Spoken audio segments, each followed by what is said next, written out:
शहाणपण नारायण तोची सत्य नारायण, शहाणपण नारायण तोची सत्य नारायण। एका शहाणपणा वीण, एका शहाणपणा वीण जीवनात दाणा दाण।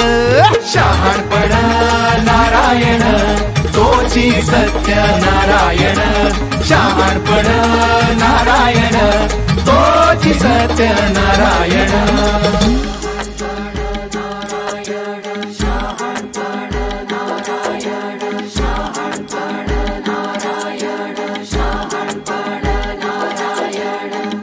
शहाणपण वरदान तीच सोनियाची खाण, शहाणपण वरदान तीच सोनियाची खाण। एका शहाणपणा वीण, एका शहाणपणा वीण जीवनात दाणा दाण। शहाणपण नारायण तोची सत्य नारायण, शहाणपण नारायण तोची सत्य नारायण, शहाणपण नारायण तोची सत्य नारायण।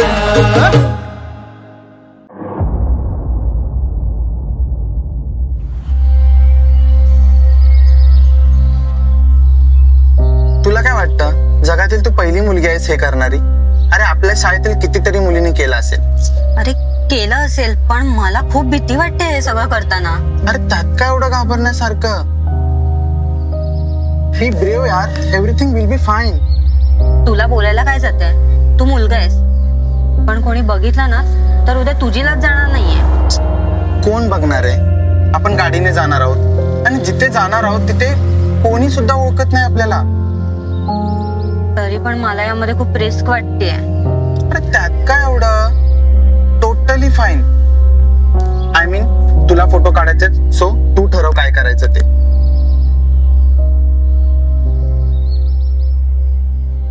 ए, आपण जर असं केलं तर?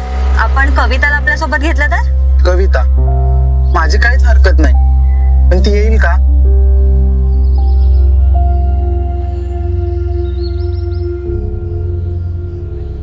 R you out of your mind?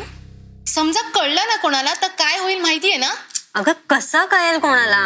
आणि हे बघ, येऊन जाऊन 2 तासाचा ड्राईव्ह आहे, किती मज्जा येईल माहितीये? आणि पकडलो गेलो तर सजा काय होईल ते माहितीये ना? कम ऑन यार कवी, तुला माहितीये ना माझ्यासाठी हे फोटोशूट किती इम्पॉर्टंट आहे ते?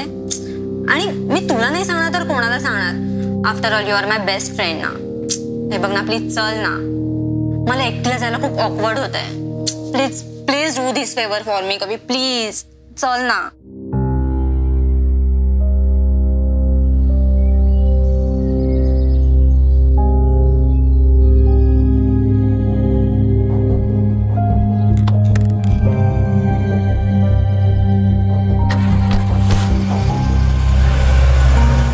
या दोघी शाळा बुडून कुठे जातात? मला यांच्या घरी कळवायला हवं।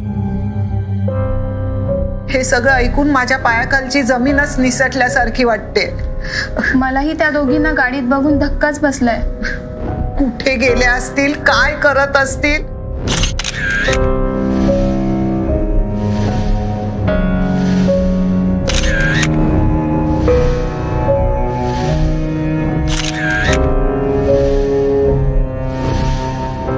आणि कधीपासून सुरू आहे हे सगळं? शांत व्हा तुम्ही, आपण मार्ग काढू यातून, सर्व काही ठीक होईल। मी प्रियाच्या आईलाही हे सर्व सांगितलंय।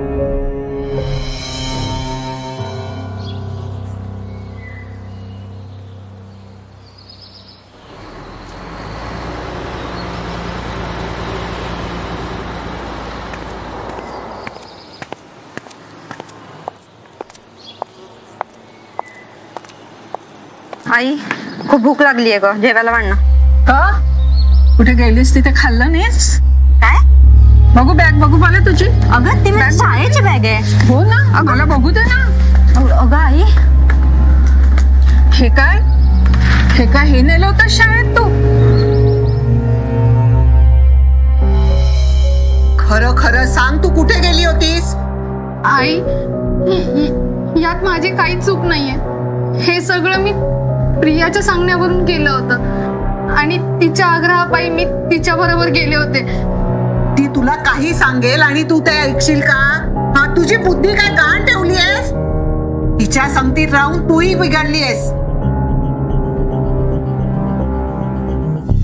संगतीने ये व्यसन उद्ध्वस्त होई जीवन.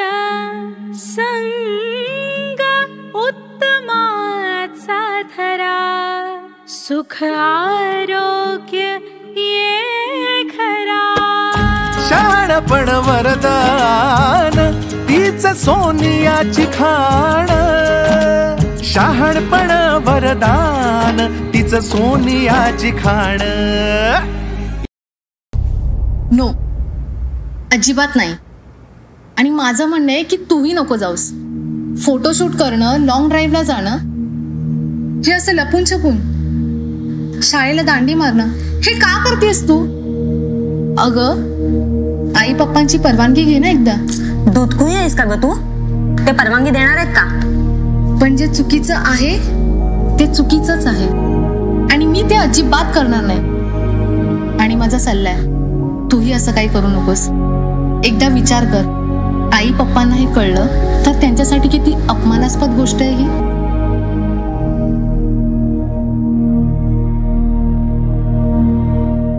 ह्या एपिसोडमध्ये संगत हा महत्त्वाचा विषय आपण घेतलेला आहे. जीवनविद्या म्हणते की संगत धरण्यात खरं शहाणपण आहे. चांगली संगत धरण्यामध्ये खरं शहाणपण आहे. जशी संगती तशी मती आणि जशी मती तशी गती. याचा अर्थ काय? संगतीप्रमाणे आपली बुद्धी भ्रष्ट होते किंवा बुद्धी चांगली होते आणि त्याप्रमाणेच आपल्या आयुष्याला, आपल्या जीवनाला गती मिळते. गती म्हणजे काय? अधोगती किंवा ऊर्ध्वगती. अधोगती किंवा ऊर्ध्वगती. म्हणून संगतीचं महत्त्व खूप आहे. संगतीने माणसं बिघडतील किंवा घडतील एवढी संगतीचं महत्त्व आहे.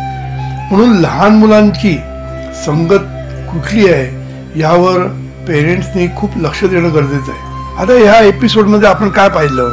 तिला तो मित्र तिचा मागे लागतो, चल शाळा बुडव आणि माझ्यावर चल, आपण शूटिंग करूया, आपण तुझे फोटो काढूया. आता ती पहिल्यांदा घाबरलेली स्थितीत असते. ती आपल्या मैत्रिणींना विचारते. मैत्रीण नको म्हणून सुद्धा तिला पण ती भरीस पाडते आणि मग हे सगळे जातात. आता हे काय सुरुवात झाली. लक्षात ठेवा, कुठल्याही वाईट गोष्टीची ही सुरुवात असते. एकदा बंक मारायला सुरुवात झाली, शाळेला दांड्या मारायला सुरुवात झाली की मग ते हळूहळू त्यांची ती सवय होऊन जाते. मग त्यांना काहीच वाटेनासं होतं. मग ते आई वडिलांना घाबरत नाही, कशालाच घाबरत नाही. म्हणून कुठलंही व्यसन किंवा कुठलीही गोष्ट आपण जेव्हा पहिल्यांदा करतो तेव्हा सावध असणं गरजेचं आहे. लक्षात ठेवा, जीवनविद्या काय म्हणते? सदा सावध तो सदा सुखी.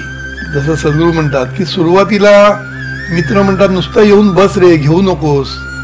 मग हळूहळू काय म्हणतात, मी पैसे भरतो ना, तुला काय प्रॉब्लेम आहे, असं करत करत करत व्यसन लागतं. सर्व मुलांनी, नुसते मुलींनी नाही, मुलांनी पण कुठलीही गोष्ट प्रथम करतानाच विचार केला पाहिजे, सावध राहिलं पाहिजे आणि ती टाळली पाहिजे. काही काही मित्र काय म्हणतात, अरे तू काय जुन्या विचारसरणीचा आहे का? तर त्यांना सांगायचं, हो माझे विचार जुनाट आहे, असले चालेल, पण मी या गोष्टी करणार नाही. आपली संगती निवडण्यामध्ये खरं शहाणपण आहे. म्हणून संगत धरताना तुम्ही बघितलं पाहिजे की संगत कशी आहे. आणि लगेच कळतं आपल्याला, असं नाही की लगेच कळतं. त्यांनी नको त्या गोष्टी आपल्याला करायला सांगितल्या की समजायचं की ही संगत आपल्यासाठी चांगली नाही आहे. मग त्याच्यापासून दूर राहण्यामध्ये शहाणपण आहे. काही मुलं मला अशी म्हणतात, मग आम्ही एकाकी पडू. काही मुलं काय म्हणतात, मग आम्ही एकाकी पडणार, सगळेच पितात, सगळेच असल्या गोष्टी करतात, मग आम्ही नाही केलं तर आम्ही एकाकी पडणार. हरकत नाही एकाकी पडणं. तुमची जो ग्रुप असतो ना त्यातले थोडी मुलं तरी चांगली असतातच. हा माझा अनुभव आहे, मी सांगतो तुम्हाला. प्रत्येक ग्रुपमध्ये, प्रत्येक शाळेमध्ये, प्रत्येक कॉलेजमध्ये चांगली मुलं पण असतात. अभ्यासू मुलं पण असतात, त्यांची संगत धरली पाहिजे आपण. मग ती थोडी का असेना, थोडे मित्र असले तर हरकत नाही, थोड्या मैत्रिणी असल्या तर हरकत नाही, आपण अभ्यासू असल्या पाहिजे, चांगल्या असल्या पाहिजे. म्हणून संगतीमध्ये तुला उगीच सगळीकडे जाणं गरजेचं नाही आपल्याला. आणि त्यांनी काय आपलं काय महत्व कमी होणार किंवा आपण लोकांपासून वेगळे पडणार असं काही गरज नाही लक्षात ठेवायची. असा विचार पण करू नका, कारण शेवटी हीच मुलं टॉपला जाणार. लक्षात ठेवा, अशी मुलं जी सावध असणार ना ती टॉपला जाणार आणि बाकीची मुलं त्यांची अधोगती नक्की आहे. सद्गुरू श्री वामनराव पै म्हणतात, खरं शहाणपण हे शुभ नियती निर्माण करण्यात आहे. हे शहाणपण शुभ चिंतन, शुभ इच्छा, शुभ बोलणं व शुभ करणे ह्याच्यातून निर्माण होतं. ह्यासाठी ही विश्व प्रार्थना म्हणा. ईश्वरा सर्वांना चांगली बुद्धी दे, आरोग्य दे, सर्वांना सुखात आनंदात ऐश्वर्यात ठेव. सर्वांचं भलं कर, कल्याण कर, रक्षण कर आणि तुझे गोड नाम मुखात अखंड राहू दे. सद्गुरुनाथ महाराज की जय. ही विश्व प्रार्थना दिवसभरात रिकामपणे व रात्री झोपताना झोप येईपर्यंत म्हणा व आपल्या जीवनात यश, सुख, आरोग्य व ऐश्वर्याची प्रचिती घ्या.